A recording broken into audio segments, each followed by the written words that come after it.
Welcome to The Big Interview. I'm Robert Thomson, Editor-in-Chief of Dow Jones and the Wall Street Journal. Our guest today is Tony Blair. Europe. Are we witnessing, experiencing even, what you might call the price of idealism in post-war Europe? That's a good question. I mean, to an extent, I think we are, because the monetary union project was very much politically driven and motivated. And the problem all the way through, the essential design flaw, which has now got to be corrected for it to be saved, is that although it was a politically motivated project and motivated by a certain idealism, in other words, Europe integrating more, this was the next big stage on the whole journey of European integration. Although the motivation was politics, it's an economic venture. And as I always used to say to people about Britain joining, politically, I can see a huge case for it, but the economics have got to be right. And the problem, in a way, is that the economics has never been brought into line with that political ideal. So what now has to happen, if it's to be saved, frankly, is the economics have got to be adjusted to meet that political ideal and reality. I mean, we're in New York. Are you grateful for Ed Ball's taxi ride in which he wrote the conditions upon which... Well, look, it's better for Britain, obviously, to be outside, although we're dramatically impacted by what happens inside.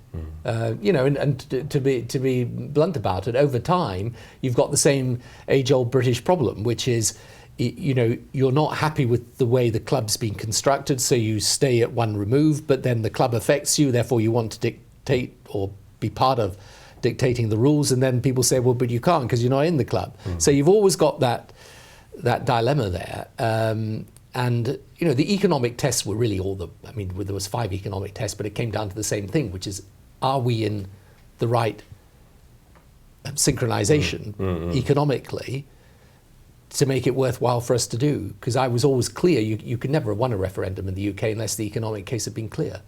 Do you think that at the moment there are 17 countries which are members of the single currency? In 2 years' time there will be 17? What's your instinct on that? I don't think it's something upon which you can have an instinct. I think it's a very straightforward issue now, which is that Europe either takes the fundamental decisions short-term to stabilize the situation, which means putting the full weight of Europe's monetary system and creditor countries behind the single currency, and combines that with a long-term framework, which is about fiscal coordination, reform of the European social model, reform of the European budget. If we do this, even now, at what is a late hour, the single currency can be maintained with its membership. But if we don't, then I think there is a severe and fundamental challenge. And what are the odds either way, as we speak? Getting longer, I guess. Well, I'm asked this a lot by people here in America, and what I always say to them, because a lot of them simply say to me, "Look, forget it. The arithmetic knocks out the politics," and I say, you just have to understand how strong the politics is, and in this case, were the single currency to break up, the economics is pretty devastating, right? So, and for Germany, so. My best prediction or guess is that in the end Europe will do what is necessary. But I have to say the politics of doing that are immensely problematic. On the other hand, the politics of a breakup are worse. I mean, when we talk to people at the Federal Reserve and elsewhere in the world, essentially there's been a process of Europe kicking the can down the road, but the road is fast becoming a cul-de-sac. Yeah. Because the cost of sovereign borrowing is getting out of hand, not just in Spain and Italy, but potentially in France by the end of the year. And even in Germany now you're starting to see an increase in yields. Do you expect that whatever comes to pass will come to pass in the next 2 months? It's got to come to pass in the next 2 months, weeks actually. But you see, these things are very, very hard to predict. But my view of this is that economics is part arithmetic and part psychology. And the psychology of this situation is very, very important, because if the markets believe that Europe is not fully and 100% committed, then they're going to carry on driving up the cost of borrowing for the countries that are in difficulty, and you'll see those yields that you've been seeing in the last few weeks. So this is a situation in which the psychology of it is such that if you do anything less than 100%, it doesn't work. And I think what we've seen in these last months has been a situation where, if you like, the attempt to address that issue, that psychology, has just always been a few weeks behind the curve. And this is the moment when you've just got to accept that for the financial world, if they see any lingering hesitation, they will think it's possible the thing may break. And if they think it's possible the thing may break, they will start to react accordingly. So you've got to, as you would with, say, Britain and its currency or the US with its currency, you've got to be in a situation where the weight of the commitment is such that people back off that bet. And without Germany, the weight is just not heavy enough. And you know the players there very, very well. Do you sense that the German government, fearing moral hazard, is waiting for real evidence of absolute fiscal commitment before? Is that the problem? Will that overcome the domestic concerns? That is one fundamental problem. In other words, and this is where Angela Merkel is absolutely right to say, look, I need a framework of long-term commitment that is credible and clear and enforceable. And by the way, I would say this is the toughest set of decisions I can ever remember leaders having to take. Okay, and I have a huge respect for the people trying to take them. And I think she is a very wise, smart, and sensible person. And I think for her, the politics of doing this is incredibly fraught. But I think you need, as I say, the combination of the long-term framework giving credibility to the short-term measures. But the short-term measures have still got to be there. And that short-term measure, if you like, is that full commitment. Now, as I say, I don't underestimate the difficulty of that. But if you analyze what the hesitation is, that's the reason there's the problem, if you see what I mean. You see? But we are getting to that point where he who hesitates or she who hesitates is lost. Well, this next few weeks, I think, is pretty vital. And look, all of these meetings that happen, and you've got to be careful of every time there's a meeting, it's this is the final point of decision. But I think we're reaching the final decision point. Now, they have moved a long way and taken some very brave, very bold steps. But as I say, what I think, in the end, it is only that full-on commitment that then combined with the long-term measures says, you take this on, you're taking the whole of the European economy on, and that is where I think people start to back off. Now, she is completely, understandably anxious to make sure that anything that is taken by way of short-term measure, though, is backed by that long-term framework. So whatever happens, Europe in 2 years' time will be a very different Europe to now, in some respects. Yes, I think this is a big defining moment for Europe. But although there's a lot of Schadenfreude from people who are very Eurosceptic, in my view, the basic rationale for Europe and European Union and integration remains. And one of the things that I've learned in the 4 or so years since being out of office is that in the world that's developing, all European countries are medium-sized or small countries. China, India, take a country like Indonesia, that in time to come will be a major player in the world. It's got a population 3 times that of Germany. You know, you've got a realignment going on, I think, between population and GDP as a result of the way the world's changing. So for Europe, you know, the rationale of Europe today is no longer peace, it's power. You know, the rationale of Europe is to say, how do we advance the individual interests of our nations by the collective leverage that the European Union gives us? And I think one sensible thing for Europe, whatever happens, to come out of this is to get back to a rationale for Europe that is more accords with the 21st century. And maybe that means there's somewhat less of the sort of type of idealism of the post-war years, which was really all about creating harmony and peace where there'd been conflict, and is more to do with a practical set of cooperations that make sense in order to improve and increase the position of individual countries.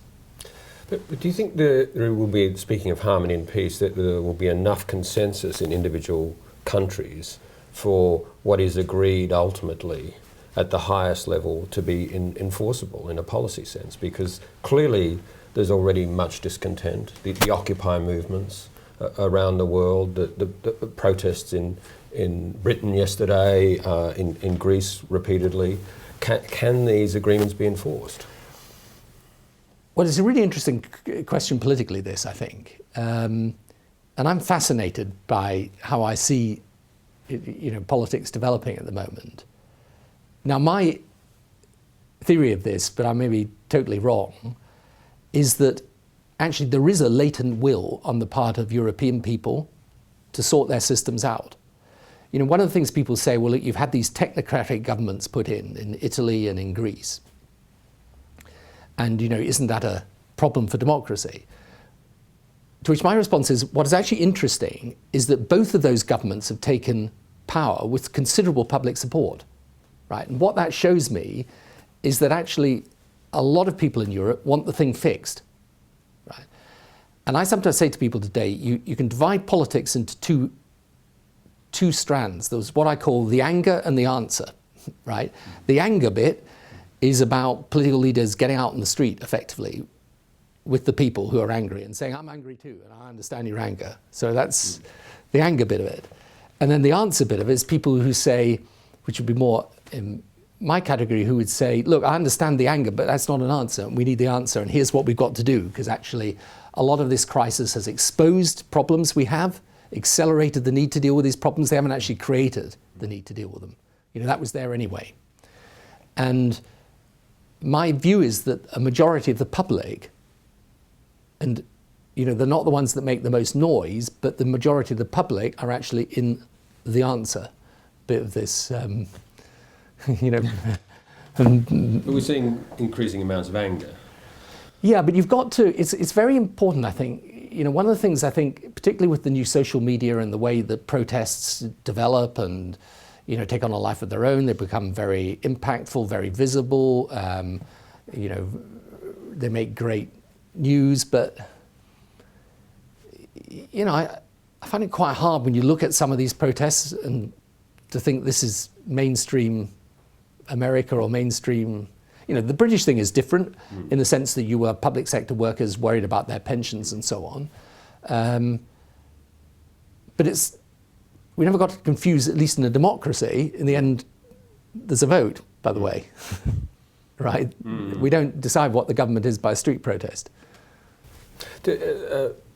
Middle East street protests there have led to a fundamental remaking of the landscape. Egypt, the election, first phase over, clearly, it seems at least, a victory for the Islamists. Are you encouraged or concerned by the outcome? Well, I think, again, it's a very simple deal here. I mean, long term, the spread of democracy is great. Short term, it's very challenging as countries go through a transition. I think for us, as I think I wrote actually the Wall Street Journal some time ago, you know, right at the very beginning, I've said what the West has got to do is to keep engaged with this. Because, you know, the truth is about any revolution, the issue is not where it begins, but where it ends. And I still think that's true. We need to engage with, we need a very challenging discourse on democracy, because democracy is not just about the freedom to vote. It's about freedom of expression, a free media, freedom of religion. It's actually about open markets. We've got to be very clear in our policy out in the Middle East. That's what we're supporting. We're not just supporting the concept of democracy as the right to vote. We need a big economic engagement. The single biggest danger with these countries is that they've come to associate open market economics with corruption and closed circles. You know, we need to say to people, look, this is open market economics is actually the way to social justice. It's not the antithesis of it. We need to, this is one of the things I am, you know, passionate at the point of obsessive about. We need to understand that religion is a big issue, and we need an engagement on that issue. You know, the fact is there is no way you're going to create the right type of societies in that part of the world unless there's an attitude to religion that's open-minded. But is religion in those societies static, or is it itself shifting? And are you, you know, to put it crudely, in danger of creating a sense of religion based on a sense of holier than thou, in encouraging more extreme manifestations in previously repressed societies? Well, but this is exactly what you've got to challenge, you see. And therefore you've got to say, this is why I think this whole religious engagement on interfaith is you know, this is not about a bit of theology. It's a vital part of politics, because, I mean, the truth is, within Islam, but also within other religious faiths, there's a battle going on between what I would call the open-minded and the closed-minded. Those who say, look, I have my faith, but I respect the fact you're different. You know, we can live together. And those who say, my faith is the true faith, and if you don't follow it, you know, you're an outcast. So that has to be part of our engagement too, because the single biggest danger with these revolutions is that although there are actually genuine and moderate and sensible Islamists, you know, as you can see from the power of the Salafi vote in Egypt, there are those that frankly have a closed-minded view.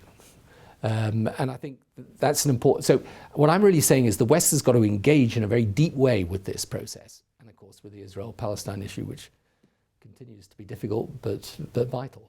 So Israel has handed across the withheld revenues to Palestine. Is that, what's that a sign of?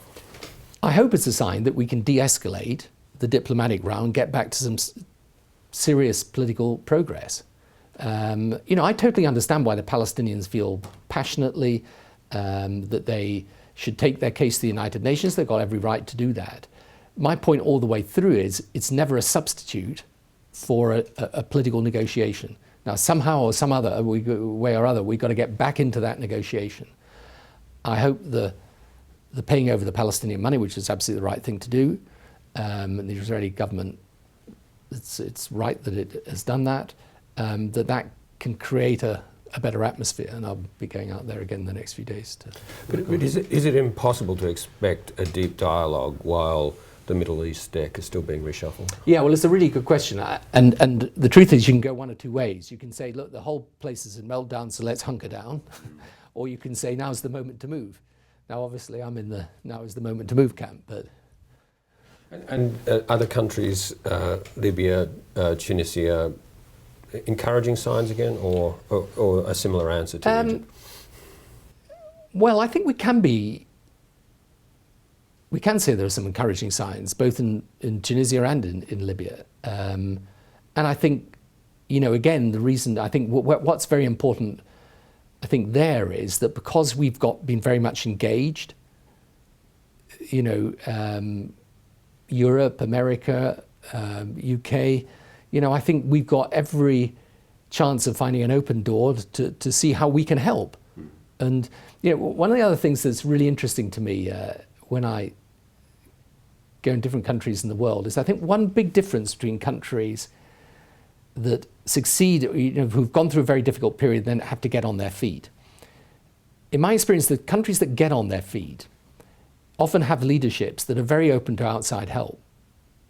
You know, I think of Singapore, how it developed when I was in South Korea the other day. Some of the countries I work in, like Rwanda in Africa, you know, they kind of say, look, we just we know we've got lots to learn. We want to know what to do. We're going to go out and learn it.